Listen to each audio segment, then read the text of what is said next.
Hello everyone, and welcome once again to the Temple Institute Parsha class. My name is Gedalia Meyer. I'm podcasting from Maludumim in Israel. We like to think that we know ourselves. We may not know all that much about anybody else, what is really going on in their minds or what they really think of us, but we sure know what's going on right smack in the middle of our own brains. But perhaps we fool ourselves in thinking this way. Perhaps we are led by some grand illusion of self-knowledge that blinds us to the simple fact that we really haven't got a clue what we are all about. It's over a century since Freud and all the others revealed the depths of the subconscious and the unconscious mind. We are all accustomed, whether through actual therapy or through secondhand knowledge of such techniques, that there's a lot going on in there that we are totally unaware of. Whether we truly buy into all that is immaterial. The fact is, and we all know it, that our waking minds barely scratch the surface of the true depths of the mind. All we have to do is look at our dreams to realize this. If not dreams, we have an entire repertoire of thoughts and ideas, schemes and memes that we either create ourselves or have been created for us by some inner power. We are like icebergs with just the tip exposed and the rest awaiting discovery. This week's Parsha is called Vayishlach, which means, and he sent. This incomplete phrase refers to Jacob's action as he was about to re-enter the promised land after having been away for around 20 years. He had left to escape the wrath of his brother Esau, who wished to kill him after Jacob outsmarted him in receiving a crucial blessing from their father Isaac. Now it's approaching high noon, the fateful moment of their meeting. In anticipation, Jacob sends messengers out to scout out the terrain. He finds that Esau has with him 400 men, an army in biblical times. Knowing what this means, he goes into plan B. He sends a series of gifts in advance of the meeting. It never hurts to grease some palms before a tough meeting. He also divides his family into 4 groups, one for each of his wives. He gives them instructions to tell Esau that the entire entourage belongs to Jacob, and he is on the way. He hoped that somehow all this hoopla would lead to forgiveness. When night falls, he crosses his family over the final river and finds himself alone on the far side. At this point, the Bible veers into strange paths. The next scene is completely unexpected and can only come right out of the pages of the Bible. No other book, other than some weird journey into the mind, could have come up with something this bizarre. Out of nowhere, we are told, quote, Jacob was left alone, and he wrestled with a man until the break of dawn. He saw that he could not overcome him, and he touched the socket of his thigh, and he dislodged the socket of Jacob's thigh in wrestling with him. And he said, Send me, for the dawn is breaking. And he said, I shall not send you unless you bless me. And he said to him, What is your name?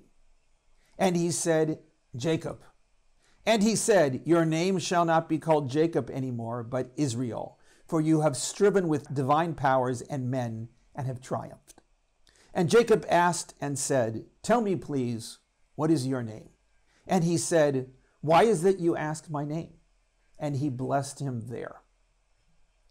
Believe it or not, this is basically the end of the story. There's a little follow-up with Jacob calling the name of the place Peniel because, quote, I have seen God face to face, and yet my life was spared.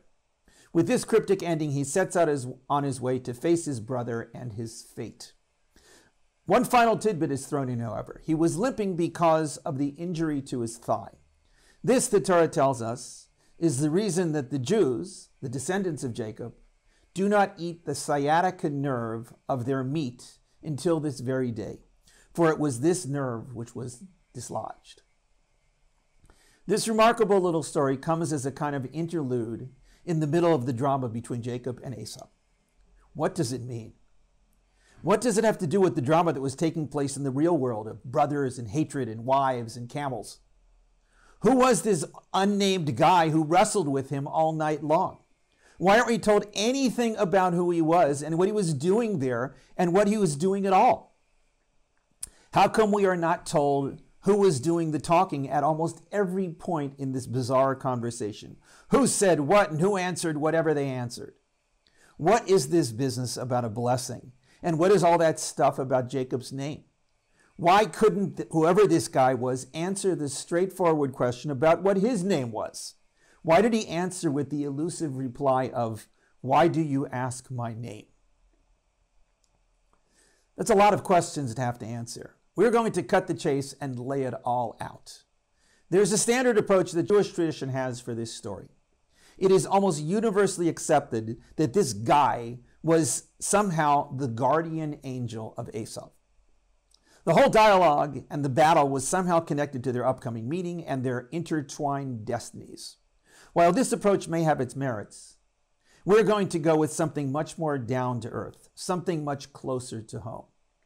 This guy, this mysterious man who wrestled with Jacob on that night of power, was none other than Jacob's own conscience. Now that we've settled that important issue, let's get down to the tricky business of figuring out this whole dialogue. First off, why is it that the Bible rarely, if ever, tells us who's doing the talking at any point in the conversation? The answer, of course, is that there was only one person in this conversation. It was all Jacob from start to finish. Where did this guy come from, and why aren't we told anything about him? That one is also easy. It is because it was Jacob himself, and he didn't come from anywhere. He was there the whole time. He was there when Jacob outsmarted Esau and deceived his father into giving him that blessing. He was there for the past 20 years when Jacob had to deal with his double-dealing Uncle Laban. He would be there the rest of the way also, all the way into Egypt and the pages of history. So the story was that Jacob was left alone with his conscience on one side of the river. He wrestled with his conscience over matters of the past and the future, matters that bothered him deeply.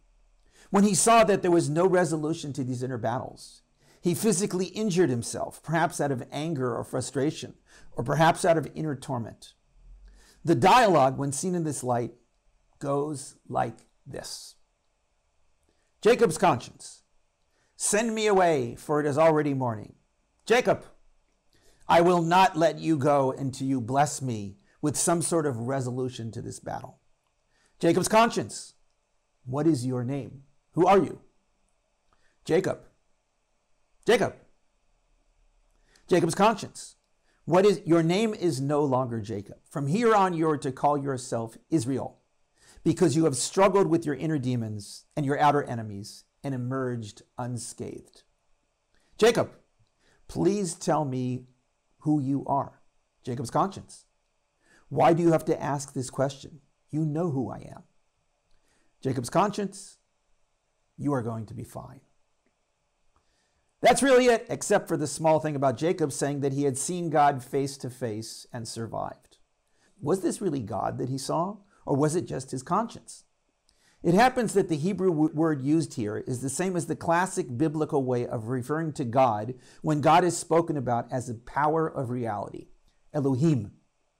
This word also, it turns out, by a quirk of Hebrew, could also mean other spiritual powers, such as angels. It could even be used to refer to a judge. It happens that the identical word was used when the guy told Jacob that his name was to be Israel, since he had striven with divine powers and men and triumphed. So it is unclear if it means God or some divine power.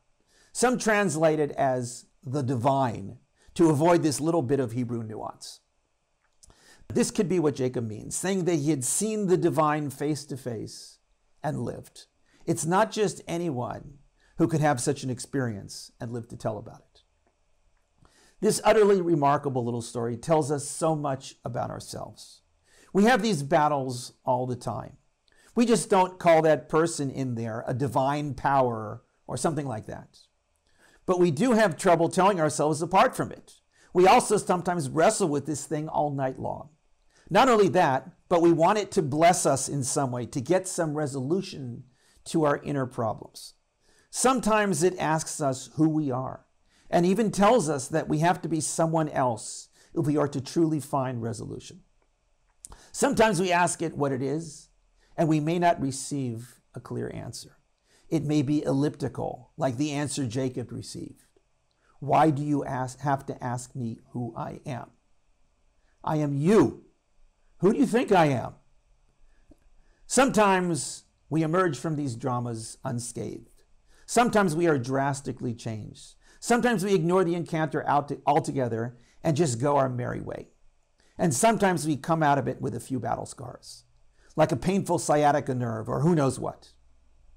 These physical results from spiritual battles are not something that we should be alarmed at. They are the result of inner turmoil, the type of turmoil we have to go through at times. It's not unusual that we come out of such turmoil limping a bit.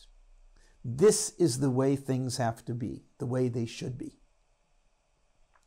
As we go through life, we make discoveries. In fact, life is really one big quest of discovering things. We may blind ourselves to these discoveries, hiding behind video games and memes and silly little dialogues with comfortably distant contexts through the protective walls of social media. But we all know that we cannot keep those genies bottled up in there forever. At some point, we have to face them. Perhaps it will be enlightening, like the break of dawn after a dark night of the soul. Perhaps we shall find the encounter was a blessing in disguise that we really should have sought out years earlier. To ask ourselves who we are is to discover the greatest mystery of life. To find an answer, even if it's different from what we were used to or what we expected, is a gift from no less than God. Even if we come out of it a little damaged, it is a small price to pay for such a great reward. Shabbat Shalom.